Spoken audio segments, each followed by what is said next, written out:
Tere õhtust, alustab jälle meediakriitika, stuudios Andri Kiige ja Sven Sildnik saatejuhi rollis jälle taas siis mina, nii et esindame siin traditsioonilise meediakriitika saate mudelit.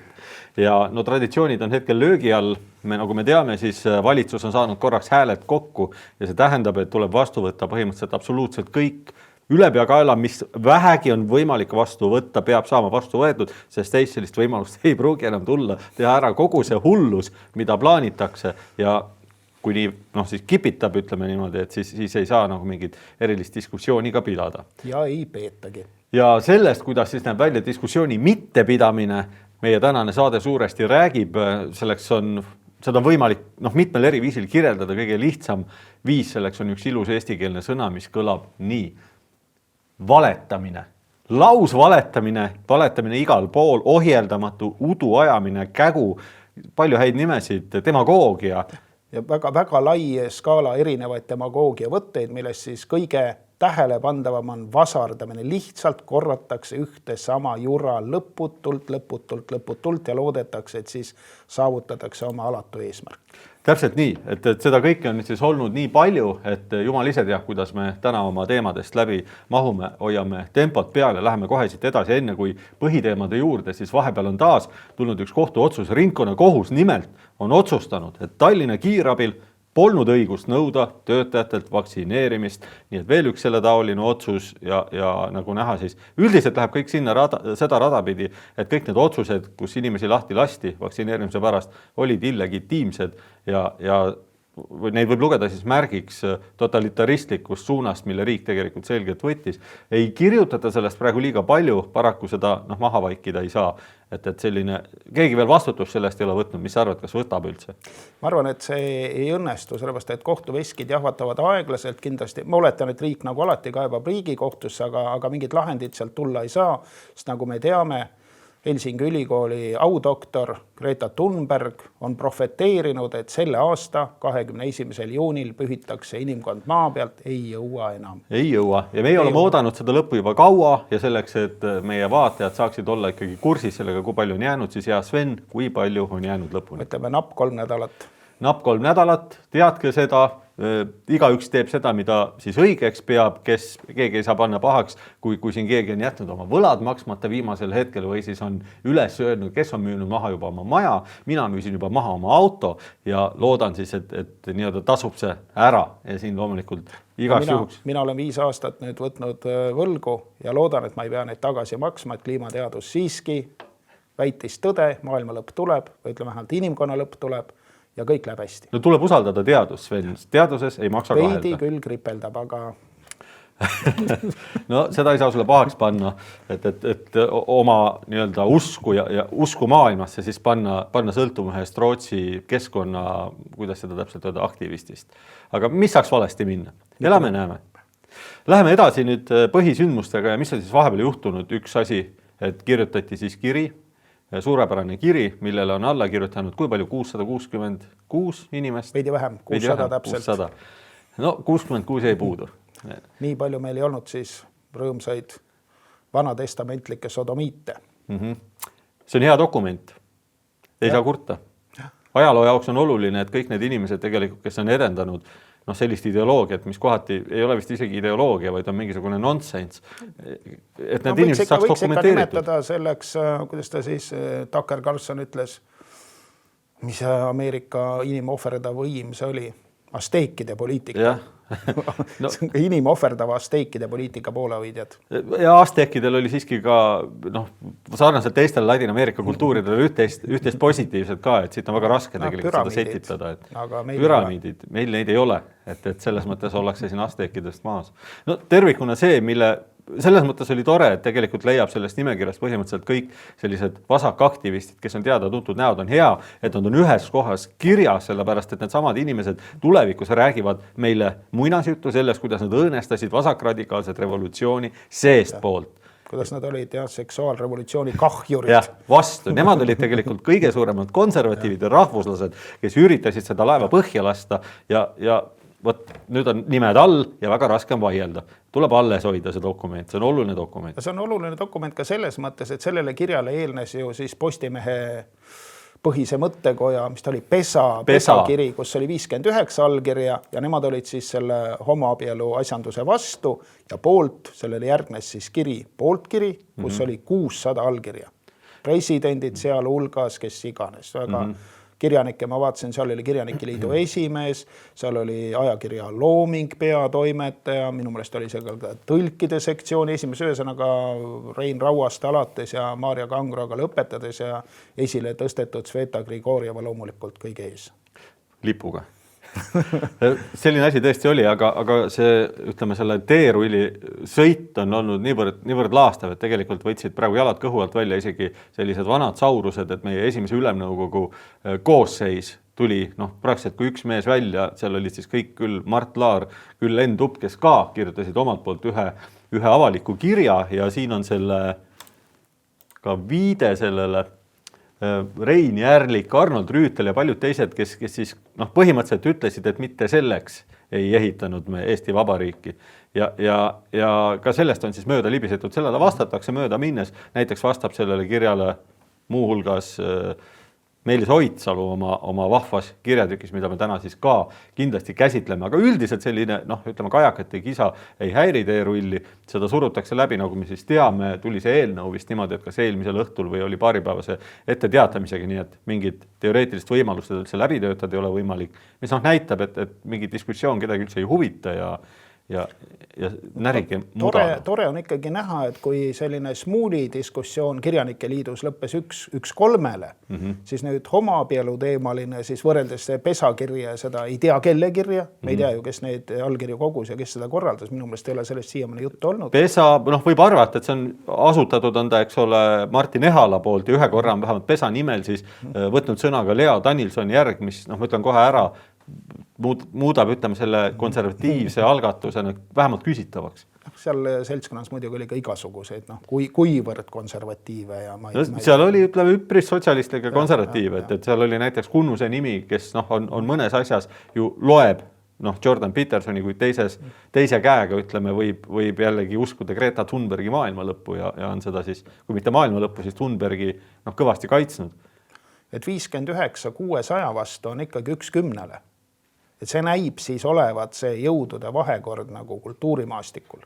Seal on kui ühiskonna tegelasi nii ja naa, kõike seda, aga ikkagi 1-10 see ei vasta ju isegi nendele imelikele uuringutele, mis näitavad enam-vähem 50-60, et siis et meie koorekiht ikkagi väga erineb meie lihtrahvast, on väga irdunud, võiks öelda, väga võõrdunud, võiks öelda ka väärastunud. Ei saa vastu vaielda.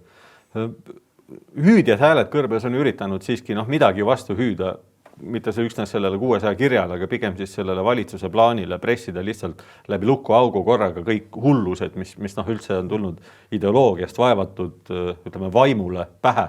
Ja üheks selliseks oli ka siis Priit Pulleritsu blogipostitus, mis tegelikult siis põhineb ühe isiku või ühe lapsevanema murelikul kirjal, kes talle saatis, kes siis tunnistab, et ise oli paadunud liberaal, kes isegi loobus ühel hetkel Pulleritsu lugemast, seetõttu, et Pulleritsu jutt olnud liiga konservatiivne, paraku tuli siis reaalsus selja tagant ligines ja virutas omal moel vasaraga pähe, sellepärast, et isikul laps siis sattus sellesse samasse ideoloogia küüsi ja plaanib siis vist isegi ei taha sellesse minna, et see on selles mõttes reaalsus, sellised asjad juba välismaal juhtuvad, nende ulatus nominaalselt võib-olla ei ole veel nii suur, aga ei ole mingit kahtlust, et Eestis samad tagajärjed tulevad sandistatud lapsed, tulevad vaimsed häired ja seesama 600 kiri on ka selles mõttes oluline dokument, et kui me hakkame otsima inimesi, kes nende sandistatud laste eest vastutavad, siis tuleb võtta need kirjas, nimed on kirjas, allkirjad. Salvestage ära endale see kiri kuskile, see võib kaduda nagu Thunbergi profeteering,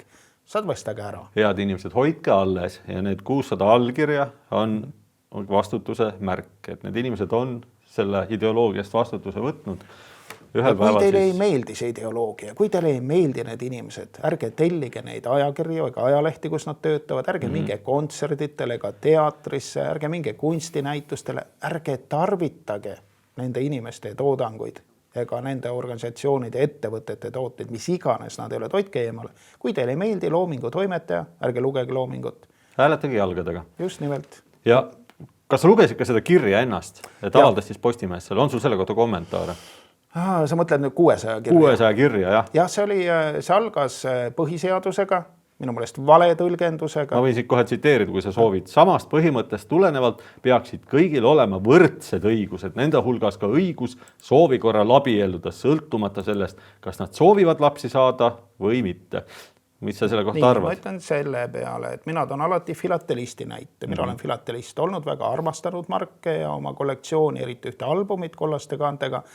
Ja minul siis vastavalt põhiseadusele peab olema võimalus abielluda oma albumiga, margi albumiga, tahan ma siis lapsi või mitte. Eesti on liiga väike, et mind kõrvale jätta ja pealegi ma ju armastan. Sellist õigust sul ei ole. Kuidas nii?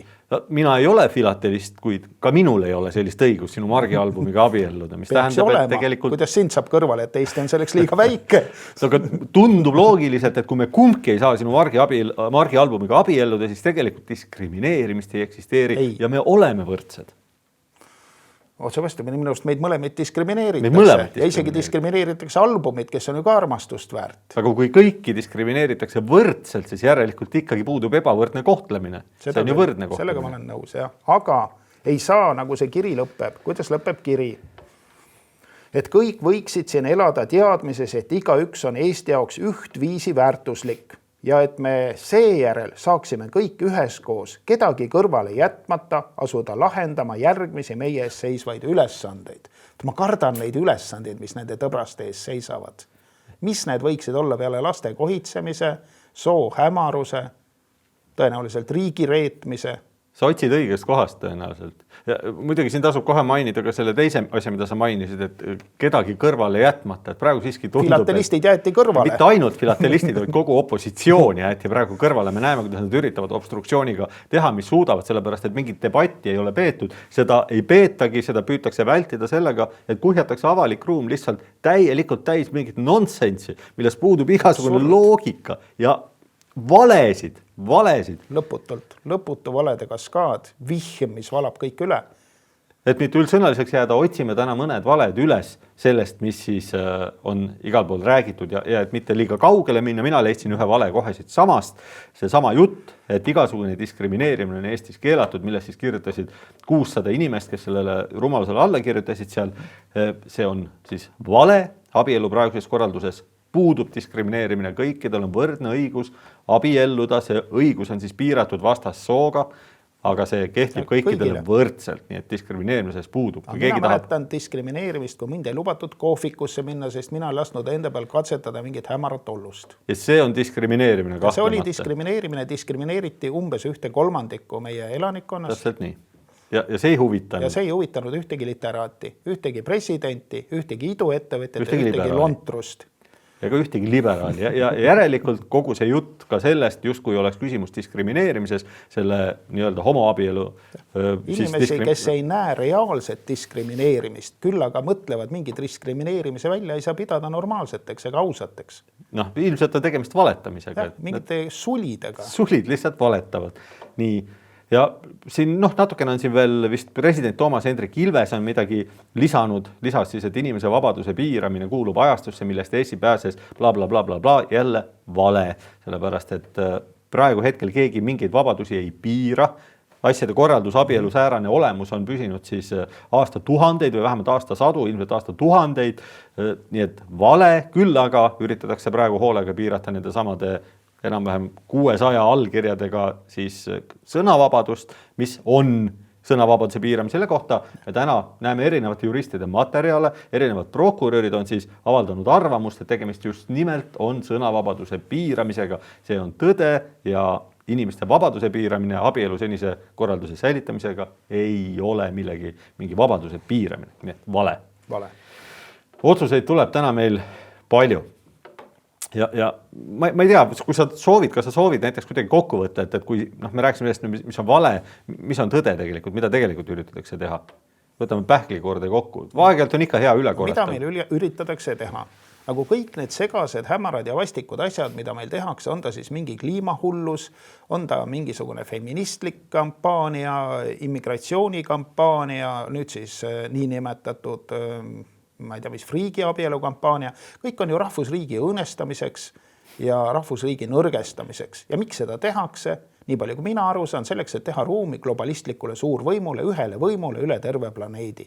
Ja sellel on rahvused ees, sellel on rahvusriigid ees, rahvuskultuurid ees ja kõik see rahvusriikide nõrgendamine, rahvuskultuuride häbistamine on selle eesmärgi nimel.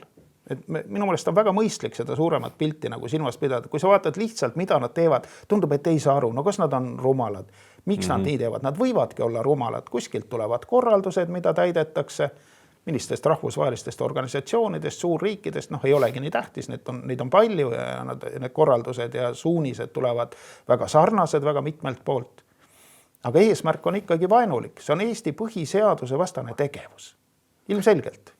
Mul on alternatiivne selgitus, mis mingis mõttes tegelikult ei lähe huvitaval kombel sinu omaga vastuollu, et ta on natuke teistsugune, võib-olla lihtsalt teise nurga alt ja ma mõtlesin samamoodi pikalt ja jõudsin järeldusele, et minu arvates vasakaktivistid soovivad muuta abielu sisulist tähendust ja mis peamine, nad üritavad kultuuriliselt normaliseerida lihtsalt seksuaalpraktikad, kuulutades lihtsalt, ütleme siis ebaloogiliselt selle abieluliseks siis nii-öelda normaalsuseks või kui nii sõnastada. Ja miks on vaja seda normaliseerida selleks, et jätkata enda väärtuste peale surumist ühiskonna enamusele ja suurendada ühe vähemuses oleva ühiskonnagrupi järjest suurenevat võimu teiste üle ning pikas plaanis on nähtav ka tendents luua selle käigus uus nomenklatuur, mis ilmselt ka seletab üldse, miks seda võimu nii-öelda on vaja järjest juurde. Et eesmärk ongi siis nomenklatuur ehk siis isiklik kasu, hüvedest osasaamine, pumba lähedale pääsemine või ütleme sobilik seadusandlus ja nii edasi.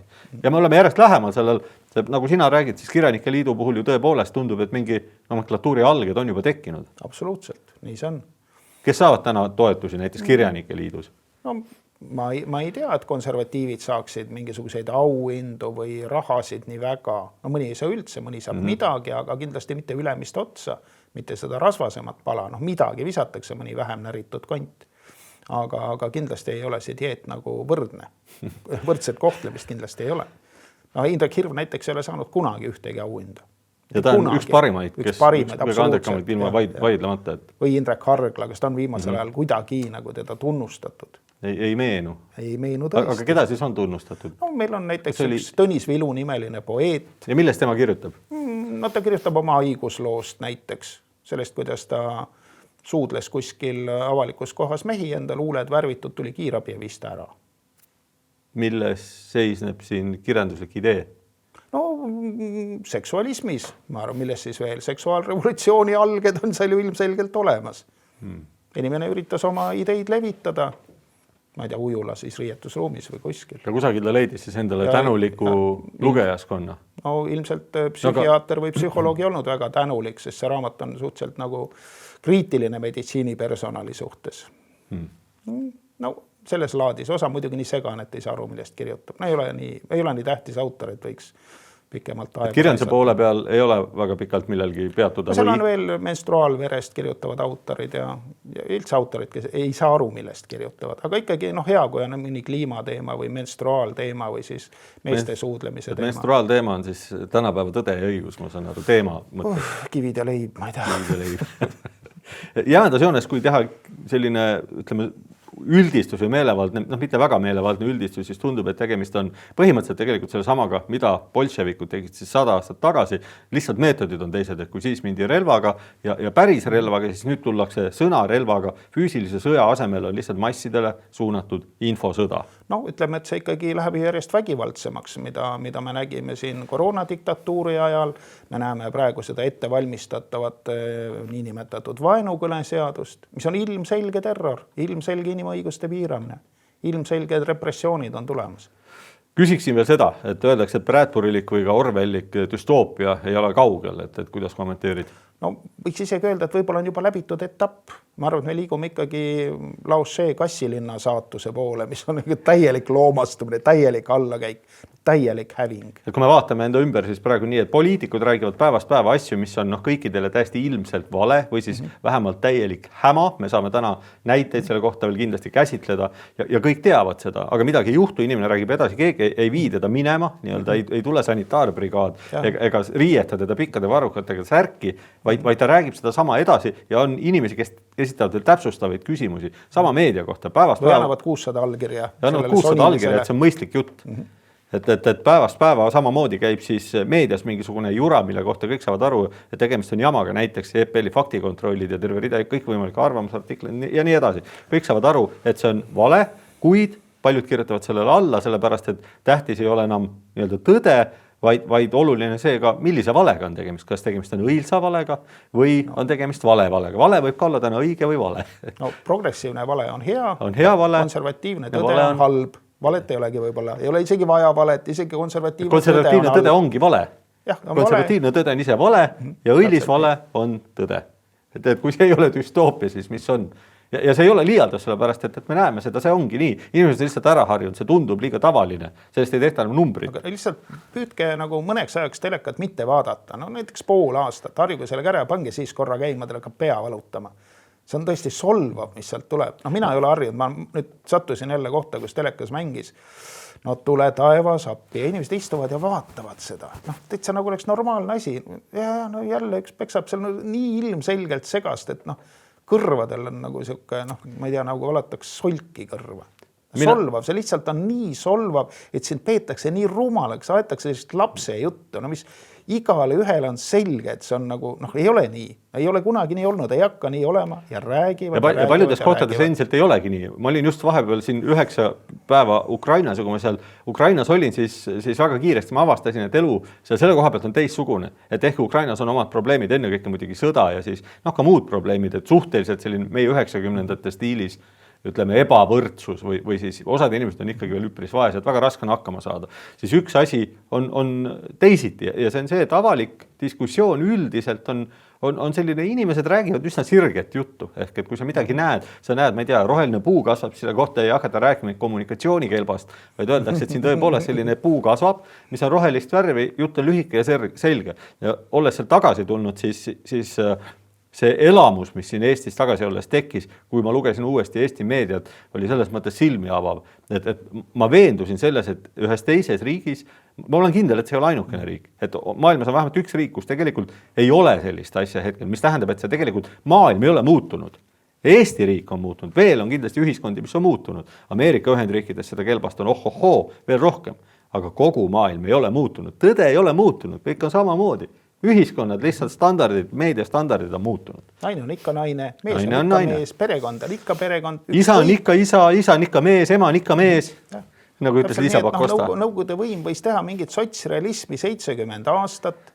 See ei tähenda, et maailm muutus. Ei, see ei ole ikka kirjandus.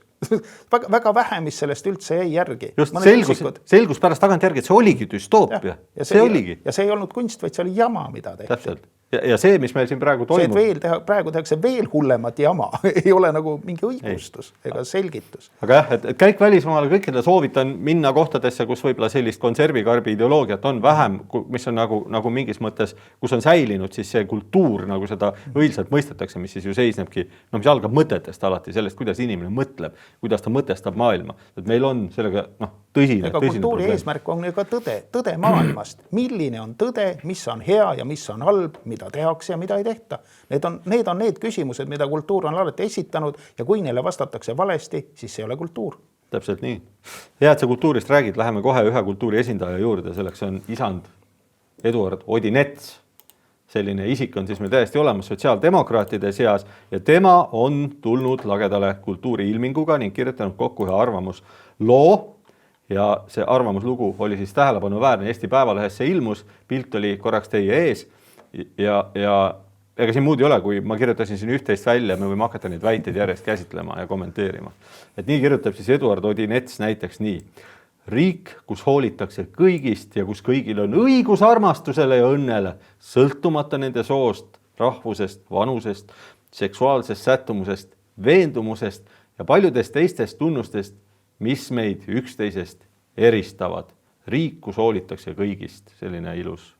Kuidas meeldis? No mulle väga meeldib, et põhiseaduses ei ole õnne ega armastust. Ei ole õnne vabadust ega kohustust ega võrdsust mingil kombel sätestatud. Ja võt nende asjade õnne ja armastuse asemel on hoopis 3 põhiväärtus. Need on eesti keel, eesti kultuur ja eesti rahvuse säilimine läbi aegade. Nii et riigil ei ole ülesannet tagada kellelegi ei rahuldust, ei õnne ega ka armastust. lihtsalt ei ole, see on väljamõeldis, aga ma tahaksin tulla pealkirja juurde. Tule. Käes on ajalooline hetk, aga ainult siis, kui oma kaardid õigesti mängib. Mis see on? Ütleme, et see on tuntud demagoogia võte, teema olulisuse rõhutamine. Ajalooline hetk. No milles see ajalooline hetk siis seisneb? Mis toimub? Tõesti midagi nii lolli pole varem olnud, aga julmusi ja võõrvõimu vägivalda on enne olnud. See ei ole eriline. See, et Eesti inimesed kehtestavad võõrvõimu, see on tüüpiline vasallriigi olukord, kupjad, kiltrid, aidiamahed ajavad mingit mõisnikku asja, peksavad talupoegi. No see, et nad praegu lihtsalt väänavad ajusid, see on... Võib-olla ei ole nii palju selliseid, ütleme, erinevaid ideoloogilisi plaane korraga kimpu seotud ja üritatud Eesti ajaloos varem korraga läbi suruda. Mulle vähemalt ei meenu, et selle poolest on võib-olla natuke ajalooline. No võib-olla tõesti veidi, aga see ei ole selle poolest kuidagi silma paistev, et nüüd mingisugune abielu, mida kunagi ei ole olnud, on nüüd muutunud ajaloos. See ei ole, kunagi ei ole sellist asja olnud. Ei ole olnud ühtegi tsivilisatsiooni, riiki, kultuuri, mida mina teaksin, mis oleks rajatud sellisele õndsale oma abielule. Kui on, siis keegi võib mind parandada, tuua neid näiteid. Mina ei tea.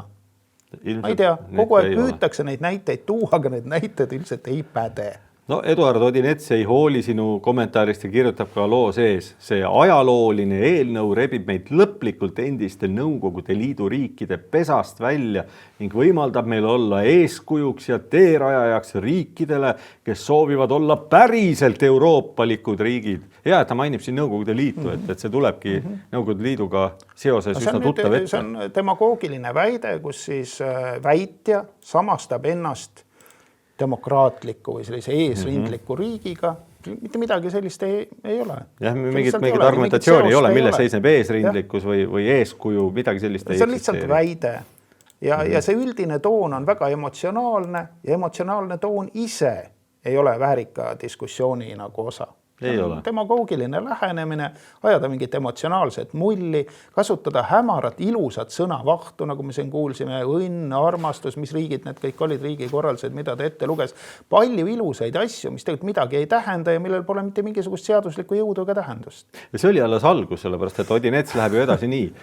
Tegu on ka armastuse ja õnne võimaldamise eelnõuga, ehk siis nüüd on mindud õnne võimaldama seadusega, seaduse jõuga. Armastust ja õnne ei saa keelata ega lubada, ütleb ta järgmises lauses. Ehk eelmees ütles, et see on eelnõu, mis armastust võimaldab. Nüüd ilmneb, et seda ei saagi. Milleks siis seda teha? Ei tea. Ja kirjutab edasi. Selle üle pole kellelgi võimu, väljastes Jumalal, kuid riik saab armastust ja õnne tunnustada ning toetada. Meil kõigil on õigus loota, et riik tunnustab meid sellisena, nagu me oleme, jagamata meid kastidesse ja kleepimata meile silte. Tõsi? Loota on õigus kõigil, see aga ei tähenda, et ka filatelistidel on õigus loota, see aga ei tähenda, et neil tekiks õigus midagi saada. Et siin on ikkagi asi, et millel see õigus põhineb? Millises rahvusvahelises ürikus, millega on sätestatud inimõigused, on kirjas, et homoseksualism või mingi homoseksuaalne abielutüüp on inimõigus. Ei ole sellist paberit. Pole olemas. Ei ole põhiseaduses, ei ole rahvusvahelistes inimõiguste deklaratsioonides. Mitte milleski ei ole. Kus ta selle jama võtab? Ta lihtsalt valetab. Ta lihtsalt valetab ja valetab edasi, kirjutab sellist juttu näiteks. See teeb kõik perekonnad päriselt võrdseks ja täisväärtuslikuks, koos kõigi õiguste ja kohustustega. Just kohustuste poolt tasub rõhutada, sest neist räägitakse kahjuks vähem. No Sven, ole hea mees rääginud ära see kohustuste pool, et kuidas see teeb kohustuste poolest perekonnad päriselt võrdseks? No ma arvan, et siis peaks olema kohustus lapsi kasvatada, enne nad sünnitada ja sigitada, ja siis panna neile nimi, siis viia nad kooli, lasteaeda. Et tagada ühiste laste nii-öelda tulevik. Okei, me saame aru sellest, et samasoolised paarid, meil on siin tekkinud tava osta lapsi, et see siis peab ostetud laste võib-olla tulevikku natuke kindlustama, aga see on jällegi iseenesest praktika. Sama hästi võib öelda, kui ma olen poodi ja ostan 6 õlut, siis ma sünnitasin need. Mul on nende õlle isa või ema või kumpal siis olen mõlemad. Ostmine on sünnitamine. Siis ma olen väga palju asju sünnitanud. Mitu pätsi leiba, kurke, soola, happukoort, mida soovite. siin võiks jätkata, et lõpuks läheb veel Odinets sinna, et kirjutab, et lisaks saavad samast soost abikaasad ühise lapsendamise õiguse, oluliselt täpsustub kooselu registreerimise protseduur, muutub lihtsaks üleminek kooselute abielule ja abikaasade õigused laienevad ja nii edasi. Ühesõnaga siis põhimõtteliselt väga kiiresti tegelikult läks jutt sinna, et tunnistatakse, et seesama abiellumise fakt saab siis aluseks ühise lapsendamise õiguse taotlemisel, et see tehakse siit nii-öelda juba loomulikust nii-öelda kuidagi loomuliku käeliigutusega ka ära, ehkki see on nii lai teema, et see peaks minu meelest veel Riigikogus mõne päeva eest selle seaduse esitaja ja seletaja ütles, et ei ole mingit lapsendamist, ei ole mingit surrogaatemadust, ei ole, mitte midagi sellist ei ole. Kuigi see oli seal seaduses kirjas, selles mõttes Odinets räägib õigust, jah, see seadus on selline. Nii palju, ta vähemalt seda ei mätsi kinni, seda ei salga. Aga minu meelest on see täiesti üle mõistuse. Kõik, mis olgu, tehku need täiskasvanud inimesed, mida nad tahavad oma magamistoas, kuidas järsku sattuvad nende magamistuppa lapsed, võõrad lapsed? Ma ei saa aru. No ükski normaalne inimene tõenäoliselt eriti sellest, ma arvan, riskin arvata, et aru ei saa, kes normaalselt mõtleb, et see on, vähemalt mina ei saa aru, kuidas saab mõista sellist asja. Aga jämedas joones see lisa Odinetsilt siis dokumenteerib ka fakti ära, et sellistel progressiividel nagu Odinets ise on, et nende sõnadel puudubki igasugune tõeväärtus, et mingist tõest ei ole võimalik rääkida, siin ei ole mingit loogikat, mingit sellist, mis omakorda tähendab tegelikult, et puudub ka võimalus või põhjus või mõte diskuteerida. Et ei saa olla diskussiooni inimesega, kes räägib teadvalt, ajab lihtsalt mingit jama. Sellel ei ole mingit tõeväärtust, ta lihtsalt räägib mingi kelbast. Teist poolt ju täielikult ignoreerivad, ükskõik mida talt küsida, seda, mis oli Eesti Televisiooni saates, kus Riigikogu parteide esindajad sel teemal nagu rääkisid, nad ei vasta küsimustele ju sisuliselt. Nad lihtsalt täpselt oma samasugust õnnearmastuse jõuramist lähevad seal edasi. Ükskõik mida neid küsida, ükskõik kas siis härra Vooglaid räägib põhiseadusest, tervest mõistusest või tavadest, ei midagi. Ja kõik see viib ikkagi paratamatult järeldusele, et see ongi eesmärk, et tegelikult välistada diskussioon. Et praegu konservatiivid meeleheitlikult küsivad, põhimõtteliselt püüavad kaasa rääkida, püüavad tekitada reaalselt ühiskondlikku diskussiooni ja valitsuskoalitsiooni eesotsas selliste aktivistidega nagu Odinets üritavad seda tegelikult tappa ja üritavadki teadlikult tappa sellega, et nad lihtsalt toodavad mäda.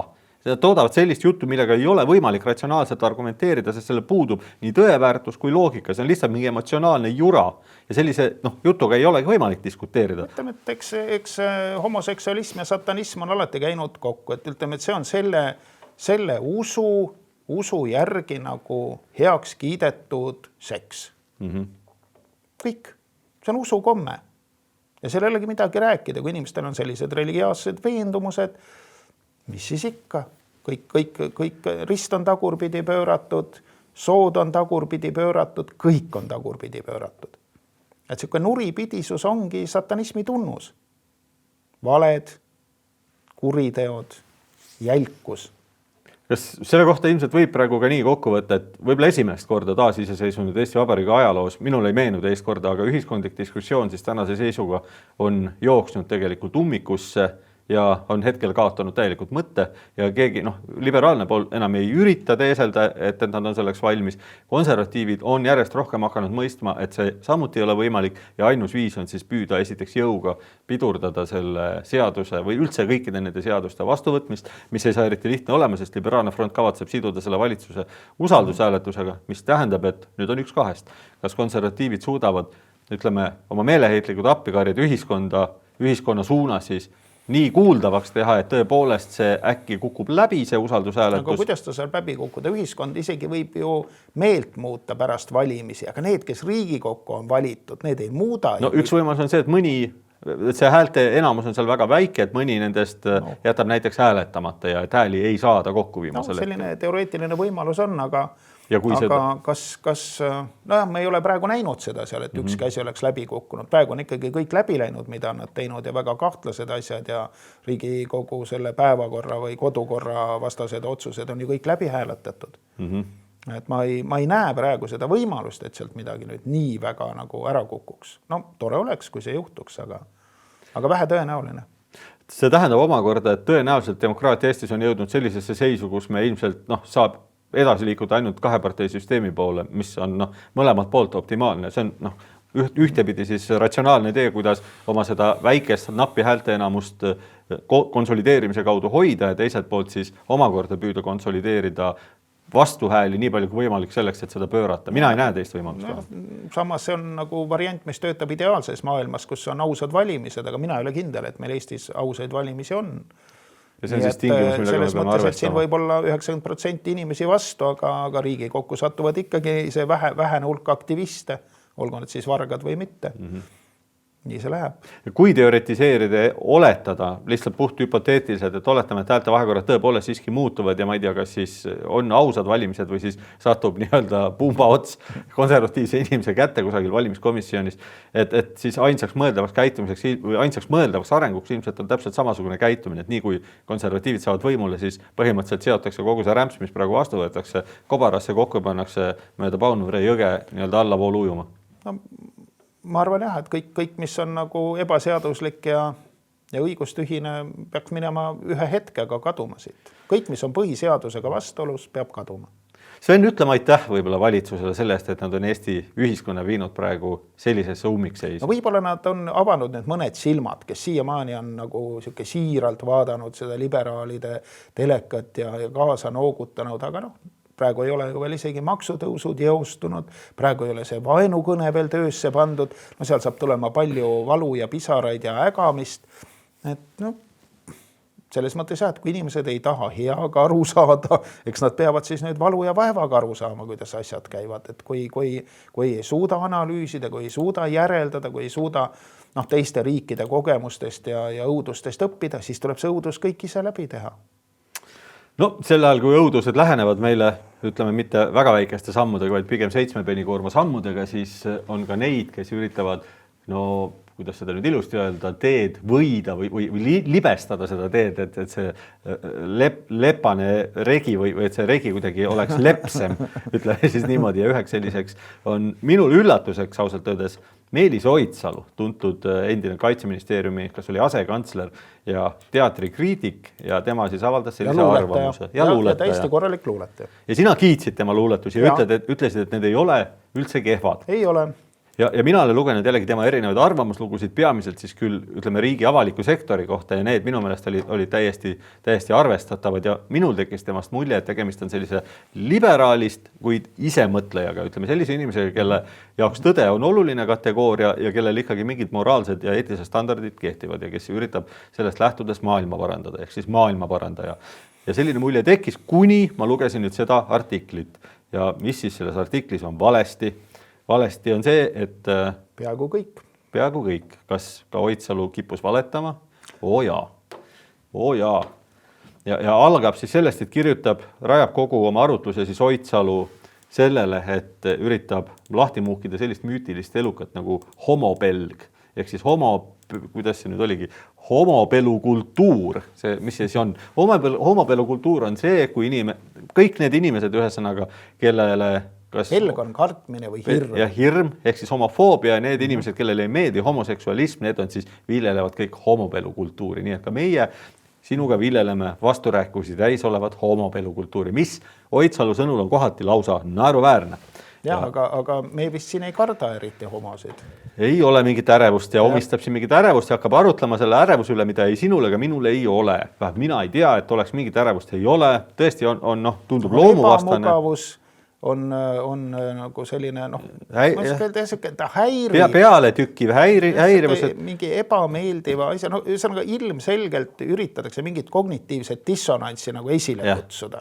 Et sulle kogu aeg esitatakse mingit jälkust metoodiliselt ja sina kui normaalne inimene pead siis seda nagu lihtsalt vaatama ja kuulama ja lugema ja jälle.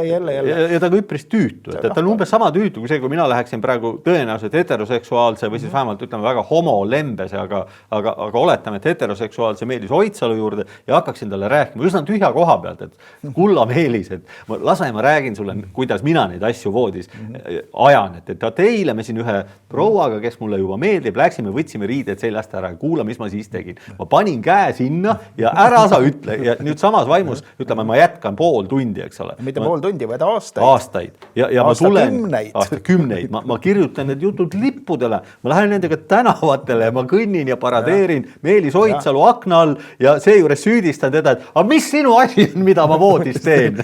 Kui talle sinu ütle meeldi. Kui ei meeldi, kui ta ütleb, et lõpeta ära, kao minema. Pelg, see on seksipelg. Miks sa oled nii ärevuses? Suur ärevus on täpselt.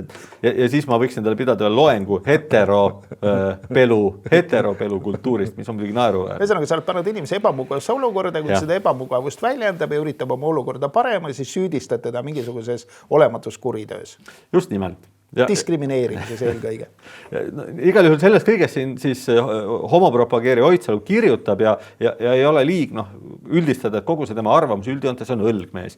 Sellepärast, et see sama, mida sa kirjeldasid, eks ole, mingit ärevust ja nii edasi, ei eksisteeri. Võtame kas või pealkirja. Pealkiri kõlab nii: homokultuuri riuklik pärand. Ühesõnaga, ta püüab siis jätta, et see on nagu naljakas. Esimeses lõigus nimetatakse, ütleme nii, et homokultuuri ajalooline ja kultuuriline pärand on suhteliselt naljakas. Nii. Mitte midagi naljakat ei järgne. See on pealkirjas, see on esimeses lõigus rasvases trükis, aga sisus ei leidnud mitte midagi naljakat. Üritatakse nüüd lugema, et näiteks mind ei huvita homoteema, aga kui ma näeksin pealegi taha mingisugune veidrik naljakas homoteema, loeme, mis seal siis naljakat on. Naljakat ei ole tegelikult midagi, mida on petetud esiteks. Pealkiri on vale ja sissejuhatus on vale. Et sisu ei vasta pealkirjale, mis tähendab, et põhimõtteliselt osaliselt clickbait ilmselt armus ära sellesse oma ideesse. Ma ei tea, kas seda saab nimetada kujundiks, seda homopelukultuuri väljendit, aga ta leidis mingisuguse sellise justkui kirjandusliku võtte, mille ümber siis ehitada oma artikkel. Ja paraku on nii, et ei ole seal sees mitte ainult nalja, vaid puuduvad tegelikult ka argumendid. Et püüdsime mõlemad seda lugedes siis kaardistada nagu seda, mis teeb, ütleme, homopelukultuuri või siis ütleme meie, et mis teeb homoseksuaalsuse mitte pooldamise nagu kuidagi ebamoraalseks või naljakaks või kuidagi mida iganes. Ja millele ta siis nagu tugineb, mis on tema arutluskäigu sisu ja üritab ta seal siis nimetada põhimõtteliselt erinevaid homoseksuaale, kes on tema meelest, ütleme nii, tituleerib erinevaid kunstnikke homoseksuaalideks. Kusjuures mitte ühtegi Eesti kultuuritegelast ta ei maini. Ei, ta mainib ainult välismaalasi, kes on surnud ja kes ennast kaitsta ei saa mitte mingil juhul. Ja kelle kohta on ka väga raske leida adekvaatseid andmed, sest nad on väga ammu juba osa surnud. Ja ütleme niimoodi, et praktiliselt kõik need uurisime me üle ja on tõsine alus arvata, et praktiliselt mitte ükski neist, keda ta nimetab homoseksuaalideks, ei ole homoseksuaalid olnud tegelikult. Mina tunnistan nüüd häbiga, et mina pidasingi Araabia Lorentsit homoseksuaaliks. Ma olen tema 7 tarkuse sammat lugenud ja seal oli motiive, mida võis nii tõlgendada. Aga puuduvad igasugused andmed. Et see loomingut ikkagi ei saa nagu võtta aluseks. Teemad võivad olla, aga tegelikult tema elus ei ole. Ja sama lugu on siis erinevate, keda ta seal nimetas, Leonardo da Vinci, puudub igasugused andmed, on olnud Leonardo da Vinci ühe korra tõepoolest kohtu alla, aga mõisteti õigeks, oli vale süüdistus, tõenäoliselt oli tema seal täiesti juhuslik nii-öelda kõrvalsüüdlane, ehk istus 2 kuud selle süüdistuse uurimise ajal kinni. Kirjutab seal Michelangelost jälle, kui hakata otsima siis neid tõendeid, siis need on täiesti naeruväärsed, et mingid, ütleme nii, et sellised sotsiaalkonstruktivistid on näiteks leidnud, et ta ei tundvat naise anatoomiat piisavalt hästi ja järeldavad sellest, et ühesõnaga see on nagu võtame kas või nagu Eesti lugejale ja vähemalt vanemale lugejale väga hästi tuntud autori Gogoli, kelle kohta ka ei ole mingisuguseid andmeid, et oleks, aga võtta tema looming ja kuidas saab seda pidada homokultuuriks? Kas Gogoli Revident on homokultuuri? Ei ole sellele mitte midagi, mis viitaks. Kas surnuliiged on? Ei ole mitte midagi. Kas sinel on? Kas nina on?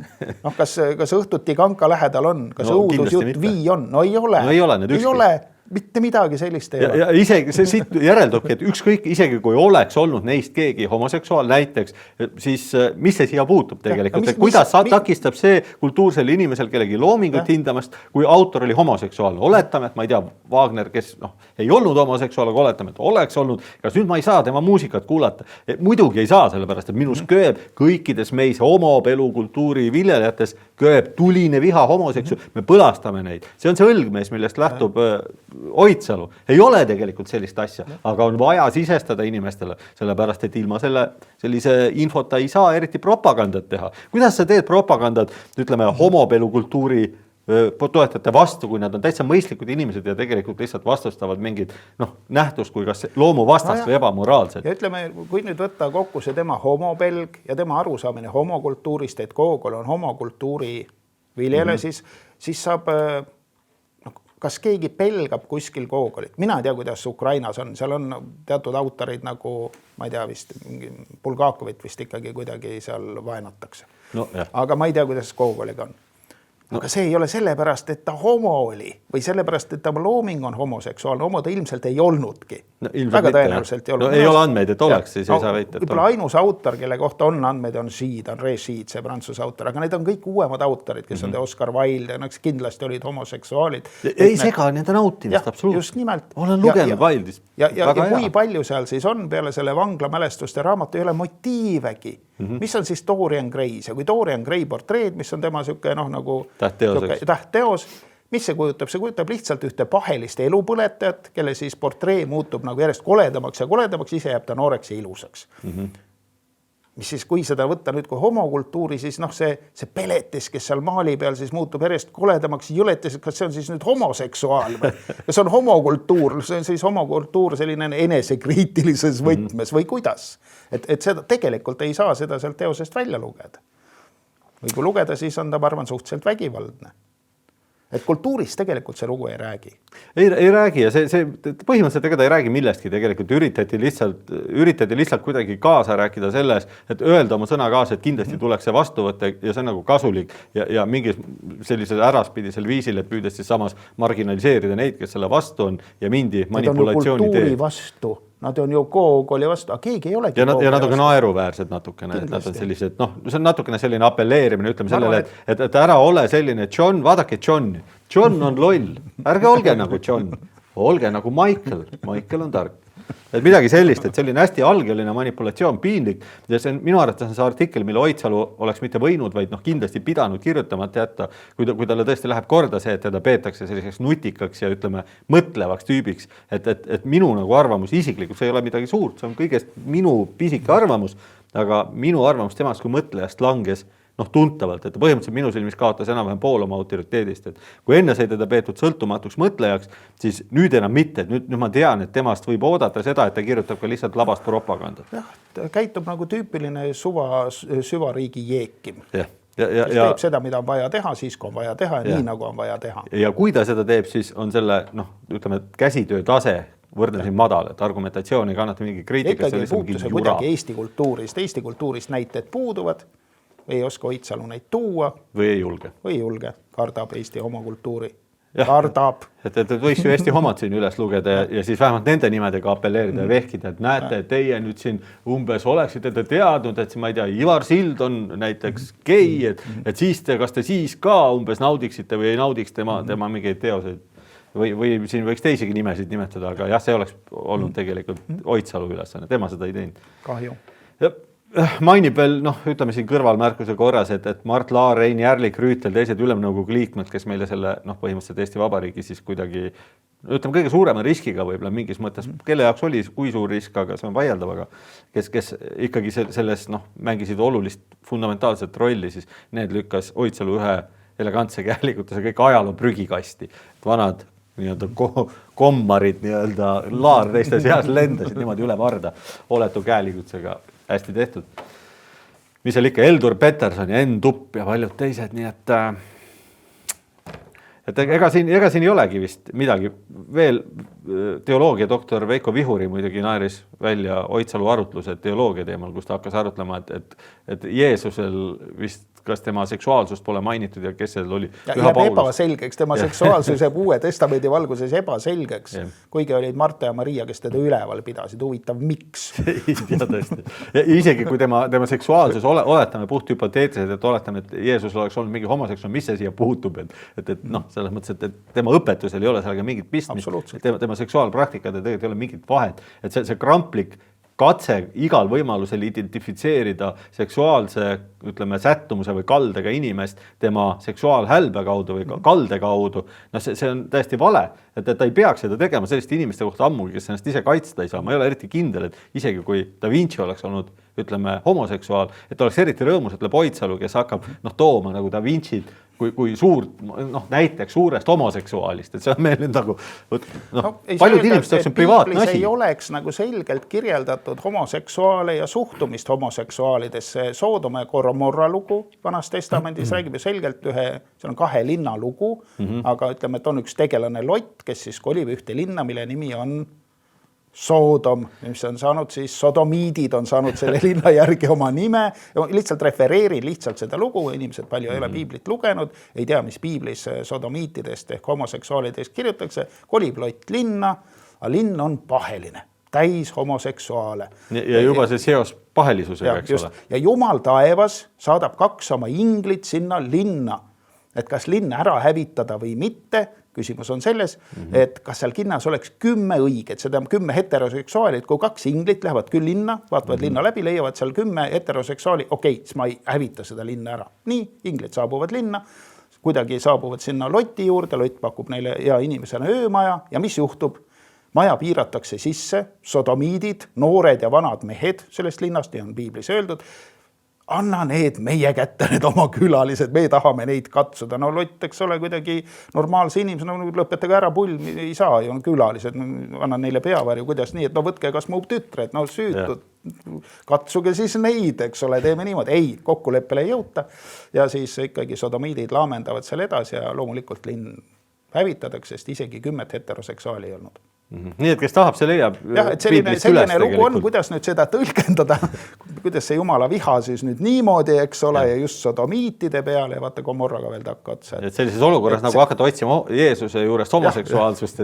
Jeesus ikkagi ju väga sageli toetub Vanale Testamendile. Ja absoluutselt. Tema suhted nagu Jumalaga tunduvad suhteliselt positiivselt. Ühesõnaga, mina saan aru, et kui Jeesus oleks olnud sodomiit, siis oleks taevas avanenud ja tuli oleks ta ära põletanud. Aga sellega saab meie tänane esimene osa läbi. Taaskord teemasid on nii palju, et ühte saatesse neid lihtsalt mingi valemiga ära ei mahu, seega umbes 3-4 päeva pärast vaadake meid taas edasi, siis ilmub teine osa, kus käsitleme veel kõikvõimalikke valesid ja kõikvõimalikke valetajaid. Seniks kõikidele head õhtut ja kohtumiseni. Kohtumiseni.